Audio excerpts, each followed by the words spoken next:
Well, hello and good day. Welcome back to Cindy's YouTube and my journey to the top in OF. My OF journey. It has been a minute since I've been on here. I apologize. Just doing a lot of work on myself and everything, restructure, reorganize, all that. And unfortunately, YouTube kind of just got pushed to the back as I am trying to figure everything out. So that is something that I am working on, is to do more YouTube videos for you guys, to keep you guys up to date on what's going on in my world. Part of it, studio.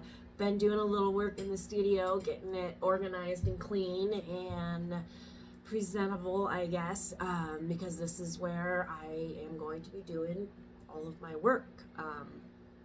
And there's sunlight in here. We'll get to that. So, OnlyFans. Where are we at in OnlyFans? Well, right now, I am currently in the top 13%. I was in the top 11% yesterday, but lack of subs and purchases has been fluctuating me between 11 and 13%. But that's okay. It's all good. What else? Okay. So, yeah. So, February is when I did, I started to really take off. For me anyway. And start to get subscribers. And so a lot of those, I went through my fans the other day and figured out. So I had, a couple weeks ago, I was at probably half of my subs had their rebill off and half were on. So I knew that I was going to lose a lot of fans or subscribers, and that I needed to make sure that I was prepared for that. So that is part of it. I have noticed though that the last 10 subscribers that I had, their rebills were on, and that is awesome. I love it. But I need to get better about doing promos, especially for rebills. Trying to keep them as my subscribers. That is something that I am working on, as well as a schedule. I need to finish my schedule to figure out, time blocks, how much time to spend on each thing, like how much time to spend on social media and comments and stuff like that, and then making new content, editing, and just there's a lot that goes into it, which is why a lot of people quit, because it's a full-time job, and if you don't have the ability to put in the energy and effort, it's gonna show. You get what you put out. It's something you have to keep in mind. Okay, so that's what's going on with my OnlyFans right now. My goal, set goals for yourself and make sure they're realistic goals. Don't go crazy, because if you set an unrealistic goal and you don't meet it, you're just going to beat yourself up even more about it, and that's not good. You don't want to do that. So set realistic goals. My goal for April is to make it to the top 10% and to earn $1,000 minimum. And right now, I am doing pretty good. Like I said, I was at 11% yesterday. So I know I can make it to 10% by the end of the month. And then the money part, I don't know where I'm at dollar-wise, but I know I'm getting there. So that's good. TikTok. Love-hate relationship with TikTok. They are the biggest traffic to my OnlyFans right now, so I am not ready to give them up. I feel like there's been some changes since the ban came out earlier this year. I know you can't, or at least I haven't found a way to where you can link a clickable link to your Instagram on your TikTok profile. I haven't figured that out yet, so that kind of makes it a pain in the ass. what's the other thing? The fairness in it all. I feel like if you don't have an account that's over 10,000 followers, you're gonna struggle to keep your account alive.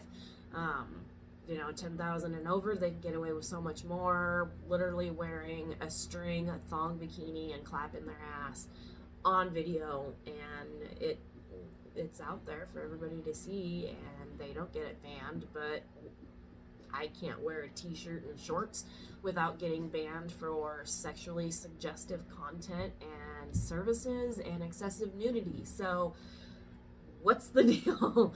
But like I said, I'm not giving up. I am learning to operate within their TOS, to play their games. And it's working. I'm not losing, that's for sure.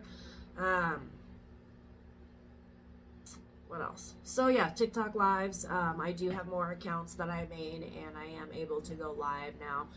So that is good. That helps. I'm not getting the average of 1 sub a day anymore like I was when I had my bigger accounts, but I went from having anywhere from 2,000 to 3,000 followers on each TikTok account to I'm starting out with 100 on my lives. So I mean, the lives are growing. It's just it takes a little bit more time, but that is all happening for a reason. It's basically the universe telling me that, hey, you skipped over steps 3 through 20, and so now we're gonna reel you back so that you can implement those in there to better prepare yourself. So it's my own fault, really, and it's the nature of the beast. That's why we create multiple social media accounts, so that we have those backups. What else? Instagram. I'm still working on Instagram. I do have some content out there that does have quite a bit of views on it, which is good. The majority of, when I look at my link tree, the majority of my subs come from Instagram. So TikTok to Instagram, and then my link tree. So that's important. That's good. Instagram lives, I haven't done well with, and I found out that Instagram lives, they only push you out to your followers. They don't push you out to non-followers. So it is really hard to get new followers with IG lives, because you don't get pushed out to new followers. If you can hook up with another creator on Instagram lives, that is a really good way to do it, from what I'm told. I haven't tried it yet. There are some things with that, though, that depending on the creator you hook up with to do your live on Instagram, what account they're using. They could be using a very low account, so it's not going to benefit you any to do that, but it might benefit them more. So yeah, just those kind of things. AI, tried the AI thing, loved it. I want to get back into it. Finances is kind of a thing right now. For me, it's just, it's expensive to have all those apps and everything. And when you're not bringing in the money to pay for those, and you didn't have the money to do it before anyway, if any of that makes sense. Basically, I can't afford it, and I don't have enough profit to justify it yet. So, yeah. And that leads me to what is inspiring me. I am inspired every morning when I wake up, literally. Living in a fifth wheel that's stuffed in a pole barn with next to zero light. Been there for over a year now, and I'm done. I'm over it. I don't want to live in the dark anymore. I'm ready to be back in the light. I've had my time of being in the dark, figuring out myself, learning who I am, what I'm meant to do, and all of that stuff. That it served a purpose, and I feel like it's my time to shine. And so I'm going to, so every morning waking up in the dark, literally, that is my inspiration. So work harder, more effort, minimum of 1% every day, and the sooner I can get to the top and get viral, the sooner my husband can come home, the sooner we can finish building our house, which is what I'm in right now. This studio is going to be what we are going to be living in. We're going to turn it into a house. It needs some plumbing and some other stuff. We need to add on another room to it and then put plumbing in. So, but other than that, that's really all that it needs. Some electricity, some wiring stuff needs to be done, but the majority of the work is done. And that's my inspiration. You know, I don't want to live in the dark anymore. I want the sunlight to shine through. You know, I want to be able to feel the sunlight on my face when I'm sitting in my house. You know, I don't want to have to go from dark to light, if that makes sense. Yeah. So that's what's going on right now. That's my inspiration. That's my story, and I'm sticking to it. Just wanted to share with you guys and let you know that I'm still here and what's going on, and just continuing to do better, you know, and that's really all we can do. Just do better. That's all I have for now. You guys have a great day. Thank you for the follows and support and everything, because without you guys, I wouldn't be here. So thank you. Till next time.